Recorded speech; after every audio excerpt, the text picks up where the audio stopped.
जय हिंद साथियों, स्वागत है आपका self study classes with Sumit Jain YouTube channel और दोस्तों ऐप में। दोस्तों बहुत सारे स्टूडेंट को ऐप डाउनलोड नहीं करते बन रहा है या फिर कर भी लिया है तो कोर्स भी नहीं देख पा रहे हैं। तो मैं आज उनको बता दूं कि ये जो सेल्फ स्टडी क्लासेस इस प्रकार से जब आप प्ले स्टोर से करते हैं तो ये आपका वेल जो है आइकन उसमें लगा हुआ है ना। तो इस प्रकार से सेल्फ स्टडी क्लासेस आपको सर्च करना है और ऐसे आइकन में आपको ऐप मिलने वाला है। ठीक है, तो दोस्तों हम देखें कि प्ले स्टोर में आपको इस प्रकार से दिखेगा ये सेल्फ स्टडी क्लासेस। ठीक है, ये प्ले स्टोर में आपको सेल्फ स्टडी क्लासेस का ऐप दिखने वाला है। ठीक है, ये इमेज उसमें डली है, ये आइकन, ये लोगो उसमें डला है। ठीक है, अब दोस्तों इसको इंस्टॉल करना है, यहां से आप इंस्टॉल करेंगे। ठीक है, अब इंस्टॉल करेंगे तो वहां पर आपको नंबर मांगेगा, जीमेल नंबर मांगेगा, तो आपको ओटीपी आएगा, तो आप रजिस्टर करके आगे बढ़ेंगे। और दोस्तों अगर आपने अभी तक सेल्फ स्टडी क्लासेस का ऐप डाउनलोड नहीं किया है तो आज ही दोस्तों self study classes app download करें। अगर दोस्तों आप UP TGT, PGT, Punjab master cadre या फिर जूनियर हाई स्कूल, यूकेएलटी एग्जाम की तैयारी कर रहे हैं तो दोस्तों हिंदी साहित्य के लिए सबसे best platform self study classes app, जहां पर आपको संपूर्ण कोर्स मिलेगा ट्रिक के साथ, है ना। संपूर्ण कोर्स आपको मिलेगा, विस्तृत अध्ययन, संपूर्ण कोर्स के आपके करवाए जाएंगे टॉपिक वाइज टेस्ट, साथ ही मिलेंगे आपको लाइव क्लासें, डाउट्स क्लियरिंग, सारी चीजें मिलने वाली हैं दोस्तों।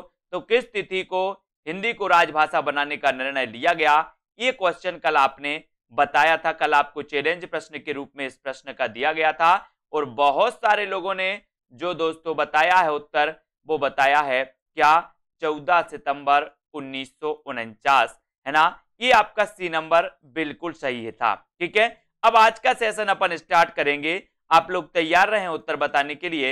आपको बताना है दोस्तों कि वर्ष 1955 में गठित प्रथम राजभाषा आयोग के अध्यक्ष कौन थे। आपको बताना है 1955 में गठित प्रथम राजभाषा आयोग के अध्यक्ष कौन थे। कई बार एग्जाम में पूछा गया और 4 विकल्प है हमारे सामने, तब आपका राइट आंसर क्या हो जाता है 1955 में। 2 सेकंड आपको दिए जाएंगे, फटाफट से उत्तर बताएंगे।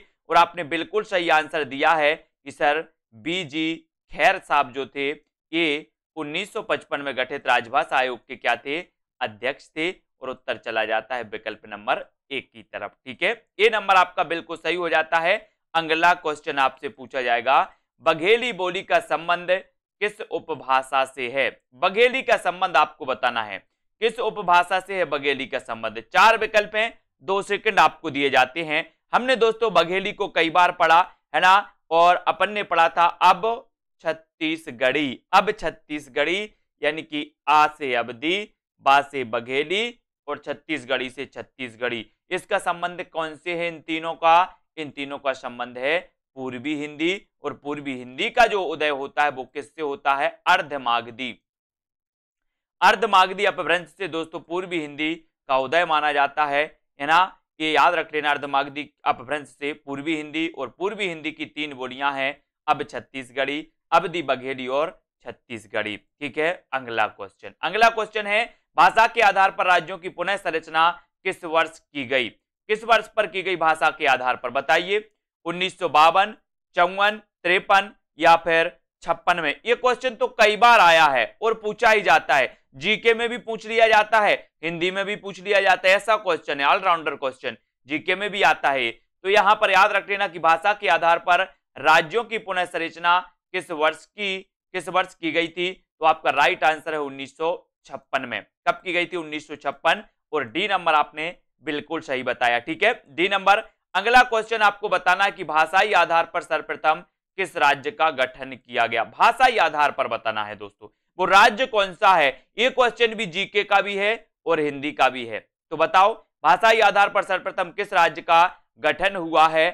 तो आपका राइट आंसर क्या होना चाहिए? और बोले सर भाषाई आधार पर राज्य की अगर बात करोगे तो आप लगा देना आंध्र प्रदेश। ठीक है, भाषाई आधार पर सर्वप्रथम आंध्र प्रदेश राज्य का क्या किया गया? गठन किया गया। और उत्तर चला जाता है विकल्प नंबर डी की तरफ। ठीक है, हिंदी भाषा की बोलियों के वर्गीकरण के आधार पर छत्तीसगढ़ी बोली है, क्या है? पूर्वी हिंदी है, पश्चिमी हिंदी है, पहाड़ी हिंदी या फिर राजस्थानी हिंदी, क्या है? हिंदी भाषा की बोलियों के वर्गीकरण के आधार पर छत्तीसगढ़ी बोली क्या है? बताइए। तो हिंदी भाषा की बोलियों के वर्गीकरण के आधार पर छत्तीसगढ़ी बोली आपसे पूछा गया कि छत्तीसगढ़ी बोली है तो क्या है। छत्तीसगढ़ी अपन ने पढ़ा भी था। बोले सर अवधी, बघेली और छत्तीसगढ़ी ये पूर्वी हिंदी के अंतर्गत आती हैं। तो उत्तर आपने लगा दिया विकल्प नंबर ए और आपका राइट आंसर हो जाएगा ए नंबर। ठीक है, अगला क्वेश्चन आपसे पूछा जाता है साथियों कि भारतीय संविधान के किन अनुच्छेदों में राजभाषा संबंधी प्रावधान का उल्लेख है। बहुत बढ़िया प्रश्न है। किन अनुच्छेदों में है? अनुच्छेद 343 से 351, अनुच्छेद 434 से 445, अनुच्छेद 351 से 363, अनुच्छेद 453 से दोस्तों 464। तो सरल क्वेश्चन है, पूछा भी जाता है लेकिन सभी से बनेगा भी कि भारतीय संविधान के किन अनुच्छेदों में राजभाषा संबंधी प्रावधानों का उल्लेख है। तो वो है दोस्तों अनुच्छेद 343 से 351 तक। अनुच्छेद 343 से 351 तक ये राजभाषा संबंधी इसमें प्रावधान का उल्लेख है और विकल्प नंबर ए आपका बिल्कुल सही हो जाता है। अगला क्वेश्चन है उर्दू भाषा किस भाषा की लिपि है?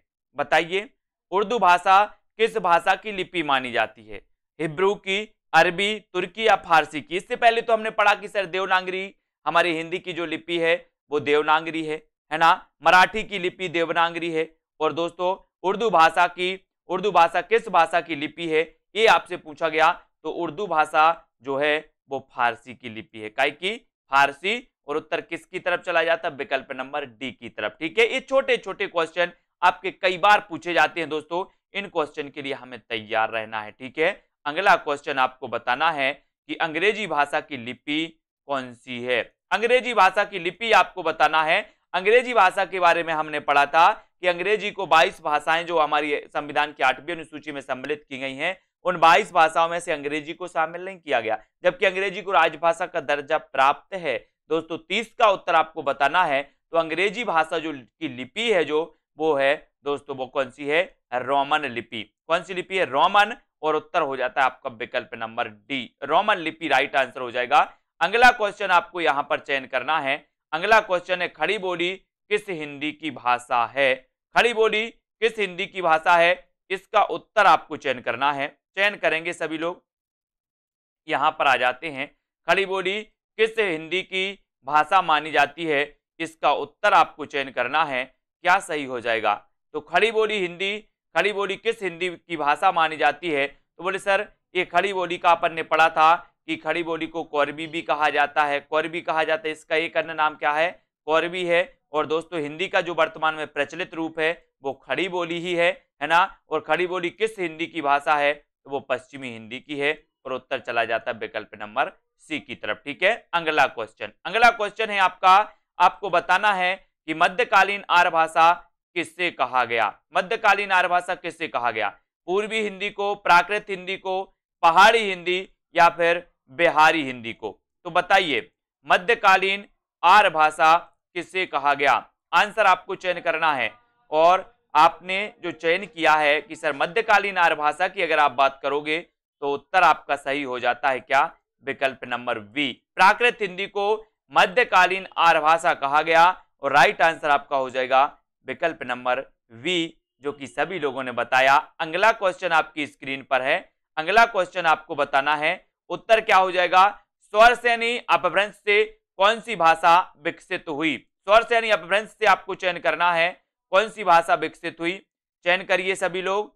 स्वरसेनी अपभ्रंश से कौन सी भाषा विकसित हुई? पूर्वी हिंदी, बिहारी, पश्चिमी हिंदी या फिर लहंदा? इस स्वरसेनी अपभ्रंश दोस्तों अपन ने देखा कि जो हिंदी की बोलियां हैं वो किसी ना किसी अपभ्रंश से है ना दोस्तों उनकी उत्पत्ति हुई है और विकसित हुई हैं। तो स्वरसेनी अपभ्रंश से आपको बताना है। तो अपन ने पढ़ा था कि सर स्वरसेनी अपभ्रंश से निकली कौन सी? पश्चिमी हिंदी। कौन सी निकली? पश्चिमी हिंदी। और पश्चिमी हिंदी की जो बोलियां मानी जाती हैं अपन ने पढ़ा था, कानों के खड़ी बुंदेली, ब्रजभान हरि के पास कन्नौजी, खड़ी बोली, बुंदेली, ब्रज और हरियाणवी, ये मानी जाती हैं दोस्तों पश्चिमी हिंदी की। ठीक है, इनको हमें याद रख लेना। अगला क्वेश्चन आपको जो चयन करना है वो चयन करना है कि हिंदी की विशिष्ट बोली ब्रज भाषा किस रूप में सबसे अधिक प्रसिद्ध है? ये क्वेश्चन तो कई बार आया है दोस्तों, ये क्वेश्चन आपसे कई बार पूछा गया कि हिंदी की विशिष्ट बोली ब्रज भाषा किस रूप में सबसे अधिक प्रसिद्ध है? तो किस रूप में है? रामलीला के रूप में है, गद्य भाषा के रूप में है, नाट्य भाषा के रूप में है, या फिर काव्य भाषा के रूप? इसके पहले हमने पढ़ा था कि जो ब्रज भाषा है, ये ब्रज भाषा पश्चिमी हिंदी के अंतर्गत आती है। इसका विकास हुआ, ये सोर्स यानी अपभ्रंश से इसका विकास हुआ। और आपने भक्ति काल में देखा होगा कि भक्ति काल में दोस्तों सूरदास कृष्ण काव्य धारा के कवि थे, और कृष्ण काव्य धारा में जो है दोस्तों ब्रज भाषा में अधिकांश काव्य लिखे गए, है ना। तो ये दोस्तों काव्य की भाषा थी, ब्रज भाषा की क्या थी? काव्य भाषा थी। और उत्तर हो जाता है विकल्प नंबर डी, है ना। मगही किस उपभाषा की बोली है? मगही बताना है आपको। मगही, यहां पर 4 विकल्प हैं। मगही के बारे में आपको थोड़ा सा चयन करना है कि किस उपभाषा की बोली है। राजस्थानी की है, पूर्वी हिंदी, पश्चिमी हिंदी, या फिर बिहारी हिंदी की? मगही किस उपभाषा की बोली मानी जाती है? तो यहां पर आपको पता है, अपन ने पढ़ा था कि भोजन में एक मग मैथी, एक मग मैथी काय में? भोजन में।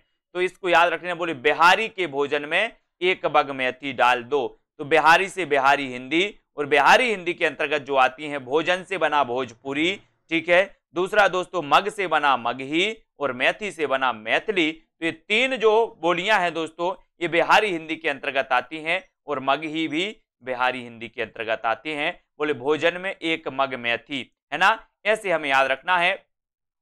अनुच्छेद 351 में किस विषय का वर्णन है? ये 4 विकल्प है हमारे सामने, और आपको 351 का उत्तर बताना है कि 351 में किस विषय का वर्णन है। संघ की राजभाषा संबंधी, उच्चतम न्यायालय की भाषा संबंधी, पत्राचार की भाषा, या हिंदी के विकास के लिए निर्देश हैं। तो 351 में आपको बताना है कि संविधान के अनुच्छेद 351 में किस विषय को लेकर के वर्णन है, प्रावधान है। इसका उत्तर आपको चयन करना है। तो आपने बिल्कुल सही आंसर चयन किया है, और वो आंसर क्या है आपका? वो है दोस्तों विकल्प नंबर डी, कि हिंदी के विकास के लिए इसमें निर्देश दिए गए हैं, और आंसर राइट आंसर हो जाता है आपका डी नंबर, ठीक है। डी जिन्होंने आंसर चयन किया उनका आंसर बिल्कुल सही। और अगला क्वेश्चन, हिंदी भाषा के विकास का सही अनुक्रम कौन सा है? सही अनुक्रम बताना है कौन सा है। पाली, प्राकृत, अपभ्रंश, हिंदी, प्राकृत, अपभ्रंश, हिंदी, पाली, अपभ्रंश, पाली, प्राकृत, या हिंदी, है ना। और एक और अपना ऑप्शन यहां आ जाता है, इसको भी अपन देख लेते हैं। सॉरी, यहां पर आता है, इस ऑप्शन को भी इसको देख लेते हैं। ये आपका ऑप्शन है यहाँ पर कि हिंदी, पाली, प्राकृत, ठीक है। तो कोई बात नहीं, यहां से आपको बताना है। तो सबसे पहले कौन सी आई दोस्तों, है ना, संस्कृत। यहाँ संस्कृत चारों ऑप्शन में सबसे पहले नहीं है, तो संस्कृत छोड़ दो, ठीक है। कौन सी आ गई? पाली, प्राकृत, अपभ्रंश, और फिर हिंदी। यानी कि अपना उत्तर क्या हो जाएगा? सही, 1 नंबर ही हो जाएगा सही, ठीक है। 1 नंबर आपका सही हो जाएगा, जो आपने बिल्कुल सही आंसर बताया है। अगला क्वेश्चन है, अगला क्वेश्चन की ओर यहाँ पर बढ़ जाते हैं। अगला क्वेश्चन आपको यहाँ पर बताना है। दक्षिण भारत हिंदी प्रचार सभा का मोस्ट इंपोर्टेंट क्वेश्चन है दोस्तों। दक्षिण भारत हिंदी प्रचार सभा का मुख्यालय कहाँ स्थित है? दक्षिण भारत हिंदी प्रचार सभा का मुख्यालय कहाँ स्थित है? ये क्वेश्चन आपको बताना है। हैदराबाद में, बेंगलोर, चेन्नई, या फिर मैसूर में? मोस्ट इंपोर्टेंट क्वेश्चन जो आपसे पूछा गया कि दक्षिण भारत हिंदी प्रचार सभा का मुख्यालय कहां पर है, और ये दोस्तों क्वेश्चन पूछा ही जाता है। और आपने बिल्कुल सही आंसर भी बताया है कि सर दक्षिण भारत प्रचार सभा का जो मुख्यालय, हिंदी प्रचार सभा का जो मुख्यालय है, वो कहां पर है? चेन्नई में। और उत्तर हो जाता है चेन्नई, सी नंबर, ठीक है। सी आपका बिल्कुल सही। अगला क्वेश्चन है, अधोलिखित में कौन उत्तर प्रदेश की बोली नहीं है? बताइए, उत्तर प्रदेश की कौन सी नहीं है? इसका चयन करिए। ब्रजभाषा, अवधी, भोजपुरी, या फिर बघेली? कौन सी उत्तर प्रदेश की बोली नहीं है? बताइए।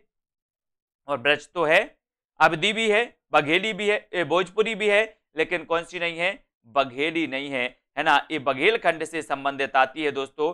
मध्य प्रदेश के कई हिस्सों में ये बघेली बोली जाती है, ठीक है। तो ये बोली उत्तर प्रदेश से संबंधित नहीं है। कौन सी? बघेली। और ये बघेली पूर्वी हिंदी से संबंधित है, ये आपको याद रख लेना। अब आपको बताना है साला और जामात को छत्तीसगढ़ी में क्या कहते हैं? साला और जामात को छत्तीसगढ़ी में क्या कहते हैं? बताइए। छत्तीसगढ़ी बोली में, ये छत्तीसगढ़ी पूर्वी हिंदी की है दोस्तों।